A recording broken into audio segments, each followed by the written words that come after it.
നമ്മൾ ജീവിക്കുന്ന ഈ ലോകം സത്യമാണോ അതോ ആരെങ്കിലും നിർമ്മിച്ച ഒരു ഡിജിറ്റൽ ഗെയിമാണോ? കേൾക്കുമ്പോൾ അമ്പരപ്പ് തോന്നുമെങ്കിലും നൂറ്റാണ്ടുകളായി മനുഷ്യൻ തിരയുന്ന ഏറ്റവും വലിയ സംശയങ്ങൾ ഒന്നാണിത്. ഇന്നേക്ക് 2400 വർഷങ്ങൾക്ക് മുൻപ് പുരാതന ചൈനീസ് തത്വചിന്തകനായ ജുവാങ്സി ഒരു അത്ഭുതകരമായ അനുഭവം വിവരിച്ചു. താൻ ഒരു പൂമ്പാറ്റയായി പറന്നു നടക്കുന്നതായി അദ്ദേഹം സ്വപ്നം കണ്ടു. എന്നാൽ ഉറക്കമുണർന്നപ്പോൾ അദ്ദേഹത്തിന് വലിയൊരു സംശയം തോന്നി. ഞാൻ പൂമ്പാറ്റയാണെന്ന് സ്വപ്നം കണ്ട ജുവാങ്സിയാണോ അതോ ഇപ്പോൾ ഞാൻ മനുഷ്യനാണെന്ന് സ്വപ്നം കാണുന്ന പൂമ്പാറ്റയാണോ?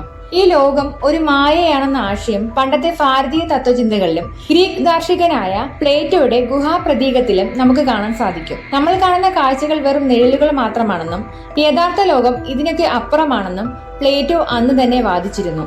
ഒരു മായാ കാഴ്ചയെക്കുറിച്ച് 21ാം നൂറ്റാണ്ടിൽ ആദ്യമായി ശാസ്ത്രീയമായി ചിന്തിച്ചത് ഓക്സ്ഫോർഡ് സർവകലാശാലയിലെ പ്രൊഫസറായ നിക്കോ ബോസ്ട്രോമാണ്. തന്റെ are you living in A computer simulation എന്ന പ്രശസ്തമായ പ്രബന്ധത്തിലൂടെ ഇത് കൃത്യമായി വ്യക്തമാക്കിയിട്ടുണ്ട്. ഭാവിയിലെ അതീവ സാങ്കേതികവിദ്യ കൈവരിക്കുന്ന മനുഷ്യർ തങ്ങളുടെ പൂർവികരുടെ ജീവിതം പുനരാവിഷ്കരിക്കുന്ന വലിയ സിമുലേഷനുകൾ നിർമ്മിച്ചേക്കാം. അങ്ങനെയാണെങ്കിൽ നമ്മൾ ഇപ്പോൾ അനുഭവിക്കുന്ന ചിന്തകളും സ്നേഹവും വികാരവുമെല്ലാം ഭാവിയിലെ കമ്പ്യൂട്ടറുകൾ റൺ ചെയ്യുന്ന ഒരു പ്രോഗ്രാം മാത്രമായിരിക്കും. കൂടാതെ പ്രശസ്ത വ്യവസായിയായ ഇലോൺ മസ്ക് കൂടി ഈ വാദത്തെ പിന്താങ്ങിയതോടെ ലോകം മുഴുവൻ ഇത് ചർച്ച ചെയ്യാൻ തുടങ്ങി.